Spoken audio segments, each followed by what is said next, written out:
नमस्कार। आज हम वजीर एक्स क्रिप्टो एक्सचेंज पर एक अहम अपडेट लेकर आए हैं। जी, और ये खबर जुड़ी है उन यूजर से जो अपने फंड वापसी का इंतजार कर रहे हैं। हाँ, न्यूज़ दुनिया से जानकारी मिली है कि सिंगापुर हाई कोर्ट का एक फैसला आया है। इससे थोड़ी उम्मीद जगी है। बिल्कुल, ये फैसला वजीरेक्स की जो पेरेंट कंपनी है जेटाई PTLT उसके बारे में है। अच्छा, क्या हुआ है? सिंगापुर कोर्ट ने जेटाई को अपने रिवाइवल प्लान पर दोबारा वोटिंग कराने की इजाजत दे दी है, क्रेडिटर्स के साथ। ओ, ये वही रिवाइवल प्लान है जो पहले खारिज हो गया था, शायद जून में हुआ। हाँ, 4 जून को ही खारिज हुआ था और सुनने में ये आया था कि करीब 93% मतलब 93% से ज्यादा क्रेडिटर्स तो इसके हक में थे। 93% फिर क्यों खारिज हुआ, ये बात समझ नहीं आई थी। सही कह रहे हैं, ये थोड़ा चौंकाता है। 93% सपोर्ट के बाद भी खारिज होना मतलब कोई ना कोई प्रक्रियात्मक या शायद कोई कानूनी बारीकी रही होगी। हो सकता है कोर्ट को प्रोसेस में कुछ गड़बड़ लगी हो। इसके इतने बड़े सपोर्ट को देखते हुए शायद कोर्ट ने ये दूसरा मौका दिया है, लेकिन अब तेजी दिखानी होगी। सही है। और इसी बीच वो वजीरेक्स के को-फाउंडर निश्चल शेट्टी, उन्होंने भी कुछ कहा है ना? जी हाँ, उनका भी एक बयान आया है। उन्होंने कहा है कि फंड डिस्ट्रीब्यूशन मतलब जो पैसा वापस मिलेगा वो अब भारत में ही होगा, ज़िम्मे इंडिया के जरिए। ज़ेनमे इंडिया, अच्छा, ये वजीरेक्स का इंडियन ऑपरेशन देखती है शायद। बिल्कुल, ज़ेनमे लैब्स प्राइवेट लिमिटेड ही भारत में वजीरेक्स चलाती है। तो ये भारतीय यूजर्स के लिए एक अहम बात है। क्यों, मतलब इससे क्या फर्क पड़ेगा? फर्क ये पड़ेगा कि पूरी प्रक्रिया शायद भारत के कानूनों के तहत होगी। इससे चीजें ज्यादा सीधी और शायद ज्यादा सुलभ हो सकती हैं यूजर्स के लिए। मतलब विदेशी कोर्ट के चक्करों से हट के लोकल लेवल पर हल निकालने की कोशिश। कुछ ऐसा ही लगता है। और एक और चीज उन्होंने कही है, क्या? पारदर्शिता के लिए प्रूफ ऑफ रिजर्व्स दोबारा शुरू करने की बात। ओह, प्रूफ ऑफ रिजर्व्स, ये तो बहुत जरूरी है क्रिप्टो में आजकल। हाँ बिल्कुल, इससे ये पता चलता है कि एक्सचेंज के पास यूजर्स का पैसा असल में है भी या नहीं और कितना है। ये विश्वास बहाली के लिए तो बड़ा कदम माना जाएगा। निश्चित रूप से।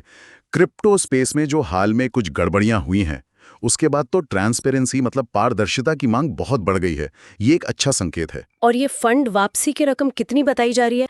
काफी बड़ी है शायद। हाँ, रकम काफी बड़ी है, करीब $235 मिलियन। $235 मिलियन। अरे बाप रे, ये तो मतलब रुपए में कितना हुआ? लगभग आप मान के चलिए 2000 करोड़ रुपए के आसपास। 2000 करोड़, काफी बड़ी रकम है। तो अब आगे क्या होगा, मतलब स्टेप्स क्या होंगे?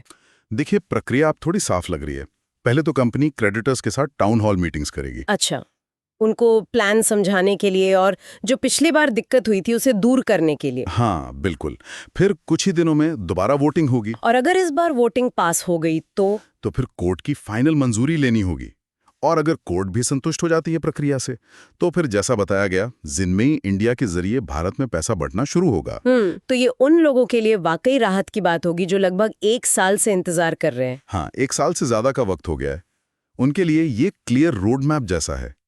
तो कुल मिला के देखें, वजीरेक्स यूजर्स के लिए उम्मीद तो बंधी है, रास्ता अब थोड़ा साफ दिख रहा है। बिल्कुल, फंड वापसी की प्रक्रिया पटरी पर आती दिख रही है। हाँ। लेकिन यहाँ एक सोचने वाली बात ये भी है कि इस पूरे एपिसोड का मतलब ये सिंगापुर कोर्ट का दखल, फिर ज़ेनमे इंडिया का रोल, ये प्रूफ ऑफ रिजर्व्स की बात, इसका भारत में क्रिप्टो एक्सचेंजों पर, यूजर्स के भरोसे पर और शायद भविष्य के रेगुलेशन पर क्या असर पड़ेगा। ये बहुत अहम सवाल है। क्या ये पारदर्शिता और स्थानीय जवाबदेही जैसे कदम, क्या ये आगे चलकर इंडस्ट्री में एक स्टैंडर्ड बन जाएंगे? इस पर विचार करना वाकई जरूरी होगा। बिल्कुल, चलिए देखते हैं आगे क्या होता है।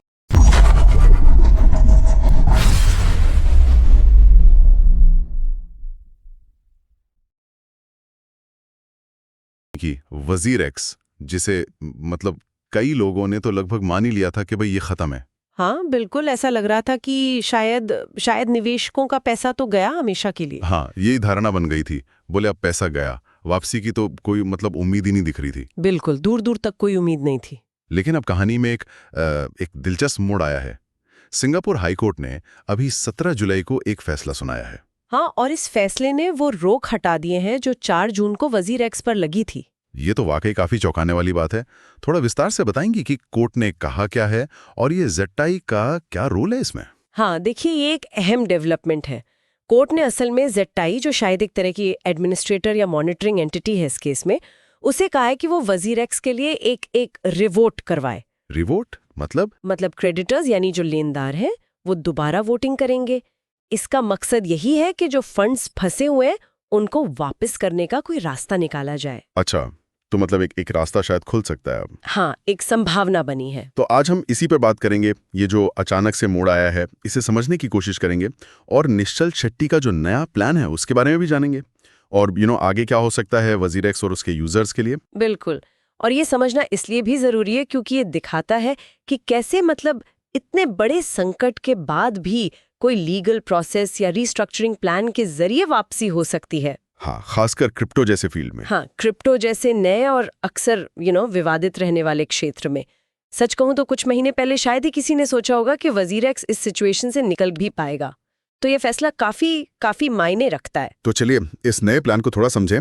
निश्चल शेट्टी ने कहा है कि पैसा अब पनामा वाली ऑफशोर कंपनी से नहीं बल्कि इंडिया की ही एंटिटी ज़नमाई लैब्स उसके जरिए वापस आएगा। क्या ये सिर्फ लीगल कंप्लायंस का मामला है या इसका कोई और मतलब भी है?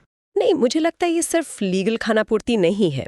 देखिए, पनामा वाली जो ऑफशोर एंटिटी थी उस पर इंडियन अथॉरिटीज की सीधी निगरानी रखना मुश्किल था। फंड्स कैसे आ रहे हैं, कहाँ जा रहे हैं। हाँ, वो तो है। तो ज़नमाई लैब्स, क्योंकि वो एक इंडियन एंटिटी है, उससे ज़्यादा ट्रांसपेरेंसी और अकाउंटेबिलिटी की उम्मीद की जा सकती है। और शायद ये इंडियन रेगुलेटर्स का भरोसा जीतने की भी एक कोशिश है। हाँ, हो सकता है। एक सोची समझी स्ट्रेटजी। बिल्कुल।